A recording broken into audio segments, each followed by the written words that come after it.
Hello everybody, Glass Half Dead here, and this is the final of the Compendium rundowns. Now we start with the Greenskins. Let's get it out of the way straight away, okay? Much like the Veteran Guardsmen had proper orders, and the Imperial Guard didn't have proper, or they had orders but you had to spend a CP to use them, these guys don't get the special ability that the Commandos get. They can't charge out of concealed orders. The kill teams you can take are boys, Commandos, and Specialists. The Specialists are essentially burners or looters, and you can only take one of the Specialist teams. You can probably always take one of them, but then either the boys or the Commandos. The boys, you take 5, but you can swap 1 for 2 Gretchens if you want. The Commandos, also 5, and the Specialists you take 4. So we kind of know what these are, you know, a little bit. Like, we've seen Ork data sheets before. 5 up saves, 10 wounds-ish. So, stats-wise, they are very similar to the Commandos. In fact, the Commando data sheets are identical, but you just don't get all the cool stuff, I guess. Now, I've got to say, when it comes to the burners, you know, the flames, I'm still not convinced they're actually good. Don't get me wrong, they are better than, you know, a standard lasgun, but I'm still not convinced they're good. Much like with the previous dice system, it's kind of just similar to how it used to be. If you're running them into a Marine with a 3-up armor save, the Marines probably don't care that much, to be honest. But if you're running them into Guard with a 5-up, well, they kind of care. Which I suppose in a way just means that they're able to retain the theme of the weapon across the different rule sets. And I've got to say, I don't think we're going to be seeing many looters, because somehow they are still needing 5s to hit.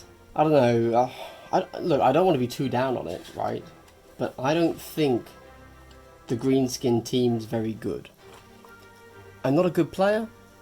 I'm still a new player. I don't know. But I don't think you're ever running these if you have access to the Commandos. That's just me.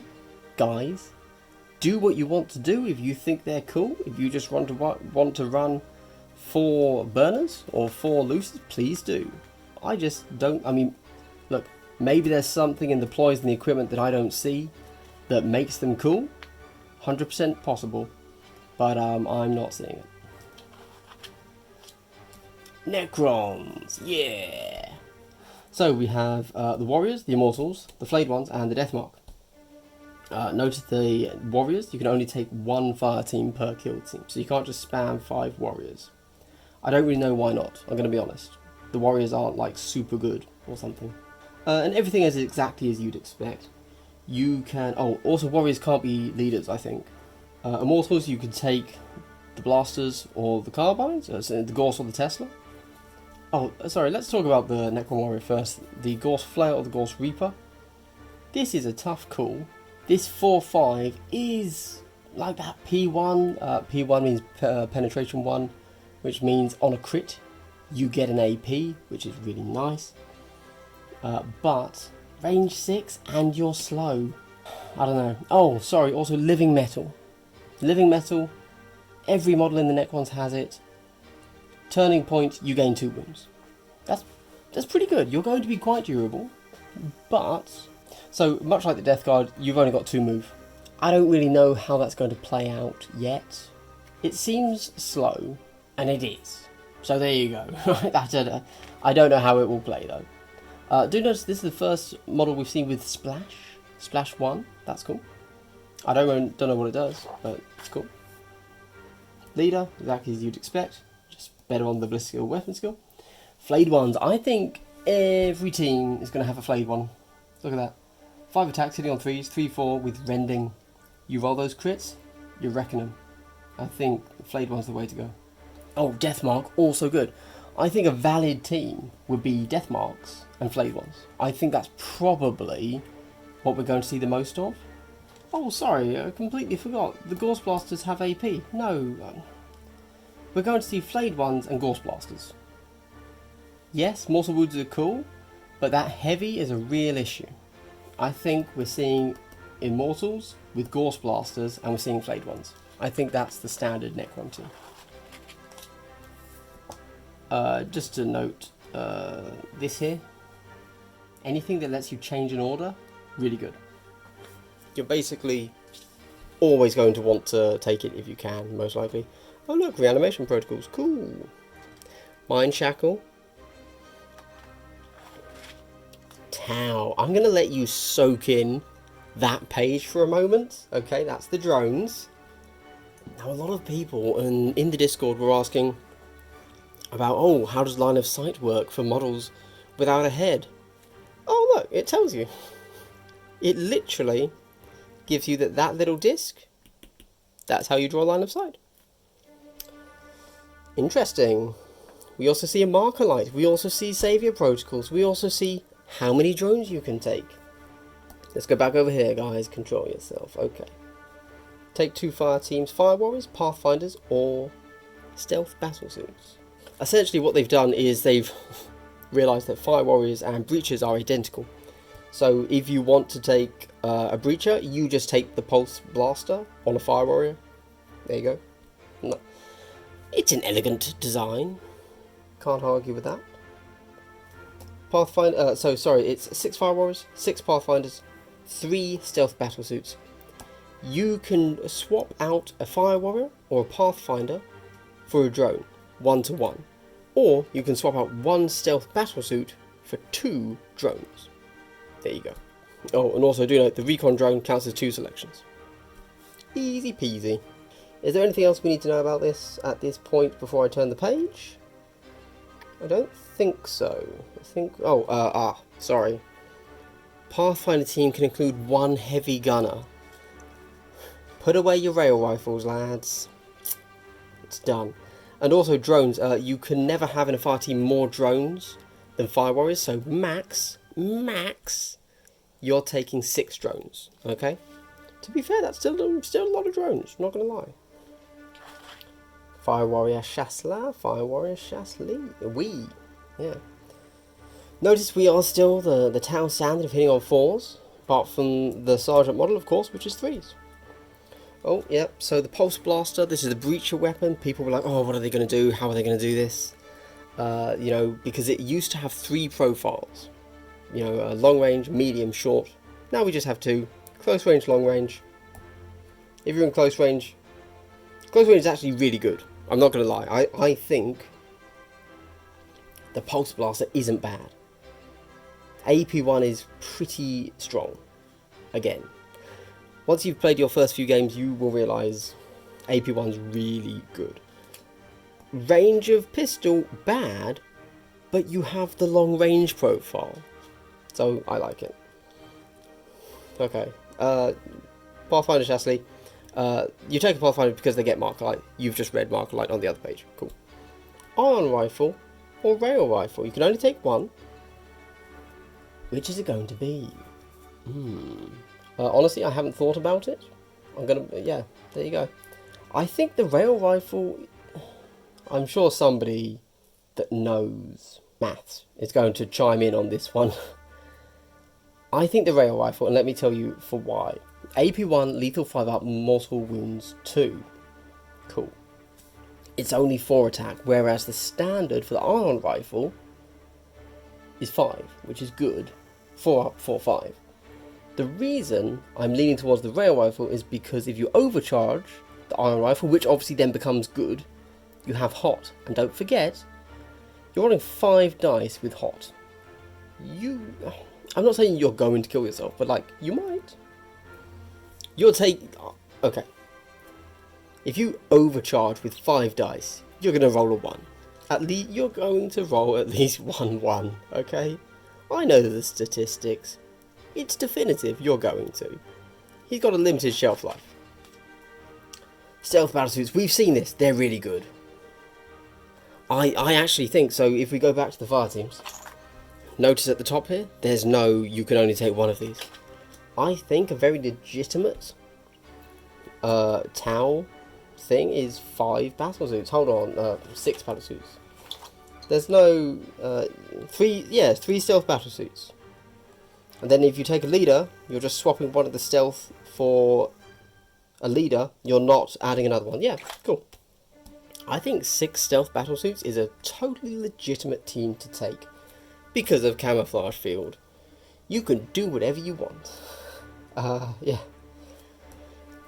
Burst Cannon Fusion Blaster. I think if you're taking the 6-man team, I think you probably want to take 4 bursts, 2 fusions. There's no limit. You could go all fusions, I think. Yeah, because it's just the same thing. Which of course would absolutely devastate, but you have to be within 6, etc, etc. Oh, sorry. Notice they do have the fly special rule. Gun drones. The reason you're taking these guys, as you well know, is for Savior protocols. I suspect if you were to do the 6-man stealth battlesuit team, you're actually taking 5 and 2 drones. Maybe even 4 and 4 drones so that you get them the ablative wounds.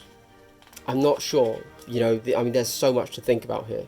I'm not even going to talk about this. You could just read it. What is it? Is it the shield drone? Is the guardian drone? You can give invuln saves. This guy has a flesh wound. Feel no pain. Yeah, there's a lot going on there. A lot going on. Marker drones, recon drones, cool. Support turret, that still exists. So this gets swapped out just like a drone. Basically, you say, okay, I don't want that fire warrior. I'm going to take a drone instead. Look at that, 5/7. It's a big hitter. Big hitter. Strategic ploys, equipment. You still need to take a marker light. There might be more to say about this. I don't know. I haven't played them yet, so I can't really speak. I'm just letting you read, soak it in. Oh look, Kroot. Oh. Let's talk about the Kroot after we've sipped some tea. Notice we have 1 Kroot leader, in addition 12 other models. We still have the same limit. You can only take 4 Kroot hounds. You can only take 1 Krootox, but the Krootox counts as 2 models. I think you're always... we'll get to the Krootox stage sheet in a moment, but I think you're always going to take it. I think, you know, the Kroot don't have many models to work with, so what are they really going to do without releasing a custom team for them, right? I think we're only going to see them played one way, but that's because they're Kroot, not because the rules are bad or anything. It's just, yeah, they only have so many options, right? We've already seen a Kroot warrior though, so Master of Camouflage, you've got them in cover. They become a 4-up save, really nice, and of course they're being cover, so they're automatically saving one of them already. Ah, the Krootox. Well, look at that. APL 3, 16 wounds. Now you lose your Master of Camouflage, but both the Kroot gun and the fists are very tasty. Really, the Krootox fists are very obviously better than the gun, but it's there, it exists. And then we see everything else here. Feel free to read it. The Tyranids! Oh, okay. What are we seeing here? Let's go over it, guys. Genestealer, Tyranid Swarm, Tyranid Warrior. The Swarm is max 1 per kill team. Now there's quite a bit here, isn't there? We also have Synapse to cover. Let's go over it. First things first, let's talk about the Warriors. This is actually pretty much what you'd expect. It's three models, one of which will be your leader. It doesn't add an additional 4th, it's just 3. One of which will be a gunner. There you go. Also note that the gunner, where is it here? Each Tyranid Warrior fire team can only include up to 1 Tyranid Warrior heavy gunner. If you take 2 Tyranid Warrior fire teams, you can take 2 gunners. They can both have the Barbed Strangler, or both have the Venom Cannon, or mix it. So yeah, that's the Tyranid Warriors, I think. Now, okay, look. You know, at the moment I'm all about the elite teams. Because I'm going to do its own video, but I think that when you're learning the game, you should be playing an elite team. I'm just going to say it. I think Tyranid Warriors are the way to go. As you're learning the game, just run 6 Warriors. I think you will be doing quite nicely. We then get the Genestealers. Yeah, there's nothing to say on the Genestealers, sorry guys. So the Tyranid Swarm, these are Hormagaunts and Termagants, and you can mix them as you see fit. Yeah, so there's no Tyranid Hormagaunt team and Tyranid Swarm Termagant team. Just mix them. Do note that the way that they have balanced a Devourer compared to a Flesh Borer or Spine Fists is... oh god, my elbow, I almost died, I apologise. Is if you take the Devourer, that takes up 2 of your selections. So it's a fire team of 8, But if you take a Devourer, that uses 2, so you could potentially have 4. Synapse basically just means you ignore the injured rule. That's it. There you go. They've worded it very pedantically, but that's all it means. If you're within 6 of something with Synapse, aka a warrior, because that's the only thing that has Synapse at the moment, you don't take any of the penalties for being injured. Genestealers. Hopefully you've already read them. Do note, lightning reflexes, 5-hour pinfall save, that's what we expect. But each time you're activated, you can perform a free dash action during that activation. Do note, chaps, that a free dash action just means you don't pay the APL for it. It doesn't mean you can do it twice. Free refers to the cost, not some mythical idea that it can be done breaking the rules of the game. Hidden Horror. While this operative has a conceal order, it is always treated as having a conceal order, regardless of any other rules, e.g. vantage point. Guys, this is great. Just because of that, I almost want to say just run 10 Genestealers, because that's so strong. We've got good rules here. Those double rending claws, yes please. Guys, I think we want to go double Genestealer teams. But then that's 10 models, that's a bit of hassle. Here we see the Tyranid Warrior. 18 wounds. I mean, we expected it. Don't get me wrong, we expected 18 wounds because we'd seen the Custodies. We know that roughly 3 wounds is 18 wounds. So, only APL 2, of course. Really? With the warrior, the fighter models, you want to be in close combat. I mean, look at this stuff. It's crazy.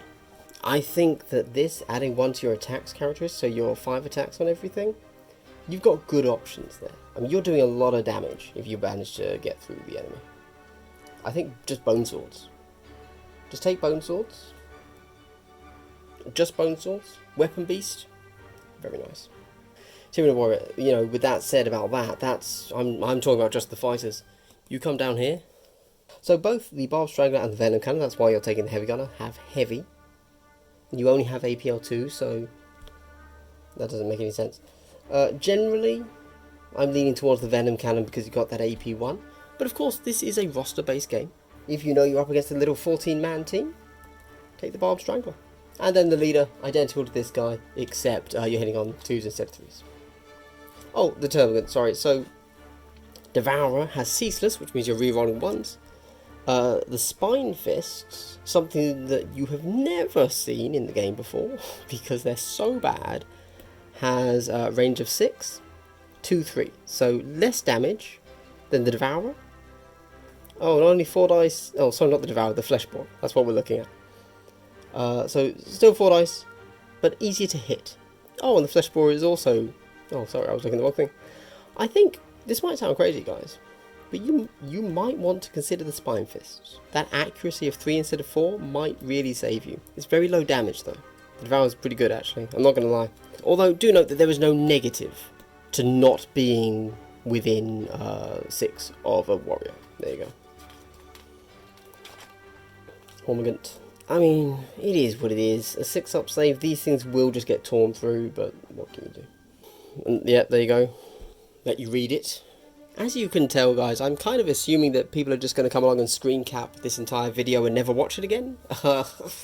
Neophyte Hybrid, Acolyte Hybrid, Hybrid Metamorph. Neophytes, 7. Acolyte Hybrids, 5. Metamorph Hybrid, 5. You could take 2 gunners. Over here, sorry. Yeah. No, yeah, two gunners and 1 heavy gunner. Oh, did I say 8? I meant 7. If I said 8, I meant 7. That's the other thing to think about, guys. In this game, the maximum number of models in your team is 14. There's no way to get over that.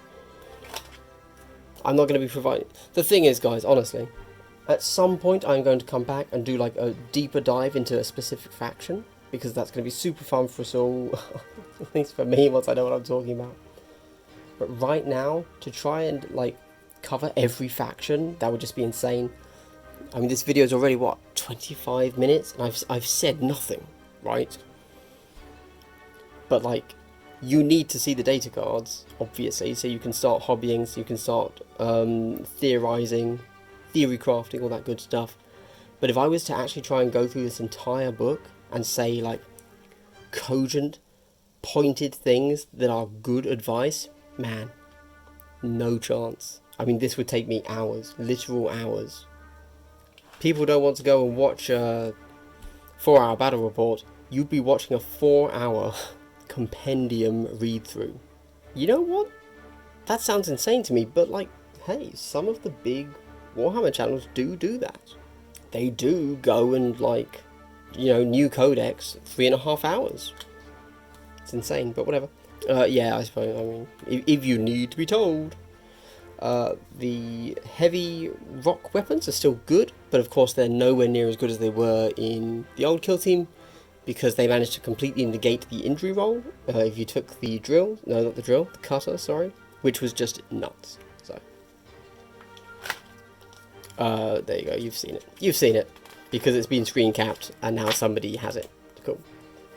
Let's talk about strategic ploys. The only thing I really have to say about these guys is Cult Ambush. Hey, that's the thing. That's like what's the word? A faction-defining thing, right? In this, still pretty good. Not gonna lie. You can only use it in the first turning point, which is a little bit awkward. Just because it means actually you only have one strategic ploy. Because I mean, okay, you are going to use Cult Ambush, so you kind of have two. But for the rest of the game, you only have one. So for those of you that don't know, when you're playing the game, typically whenever you activate a model, you can decide what order it wants to have, except for the first turn, where when you deploy, you decide what order it has. And then you can't change it when you activate it for the first turning point. From then on, you change it whenever you activate. Cult Ambush means that for your entire team, when you activate in the first turn, you can change its order. That's pretty cool, I'm not going to lie. Although with that said, although it sounds super cool, I guess, oh gosh, some actual tactical advice. Chances are really, because it can only be done in the first turning point, chances are really good that all of your enemy is going to be concealed. Like, they're going to be on a conceal order, so you won't actually get many shots off. So it's not like you can just suddenly open up, you know, the floodgates of hell with Cult Ambush there. But you never know, like, it might work. And it's 1 CP, you start the game with 3, you might as well use it. Okay, everybody, that is the end. Oh, they have equipment as well. Sorry, allow me to let you screen cap that bad boy. Very nice. We've already seen the demolition charge, 4 EP. Okay, boom. Boom. Very nice. That, folks, is the Kill Team Compendium. Expect, in 4 videos, sorry about that, I didn't want them to be too long. Expect me to come back soon with more talks about, you know, some real deep dives into some factions, because I find that kind of thing fun. That's it. Right, thanks very much for watching, everybody. Jump into my Discord, tell me what you think. Let's start talking. This was the fun stuff, guys. Let's start talking about factions. Every time I come back to that Discord, I want to see every single faction white so that I can tell there's new messages. Okay, let's do it. I don't want them grayed out. You guys start running games now. Tell me what works so that I can then pretend I know and make video content out of it. We can pretend we're helping the community, but it's just because I don't know what to say. I'm going to be honest with you. Anyway, right. Thanks very much, guys. Bye.